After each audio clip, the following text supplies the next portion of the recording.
சென்னை ஆவடி தொகுதியில் வருகின்ற சட்டமன்ற தேர்தலில் தமிழக வெற்றிக் கழகத்தின் சார்பில் போட்டியிட ஆவடி கார்த்திக்கிற்கு வாய்ப்பு வழங்கப்படலாம் என பொதுமக்கள் மத்தியில் பேசப்பட்டு வருகிறது.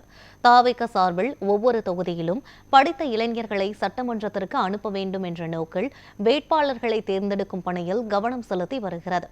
இந்த நிலையில் ஆவடியில் தாவேக நிர்வாகியான திரைப்பட தயாரிப்பாளர் மற்றும் ஆவடி மேற்கு பகுதி இணை செயலாளர் லோக கார்த்திகேயன் என்கிற ஆவடி கார்த்திக் பொதுமக்களுக்கு பல்வேறு நலத்திட்ட உதவிகளை வழங்கி மக்களிடையே நல்ல வரவேற்பை பெற்றுள்ளார்.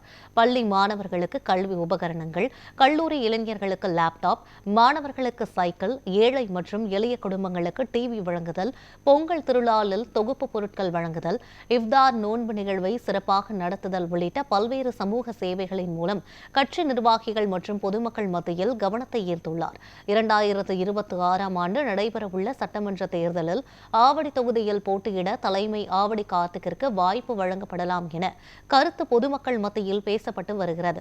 கட்சி வளர்ச்சிக்கும் மக்களின் நலனுக்கும் தொடர்ந்து உழைத்து வரும் ஆவடி கார்த்திக்கிற்கு இந்த முறை வாய்ப்பு வழங்கப்படும் என எதிர்பார்க்கப்படுகிறது.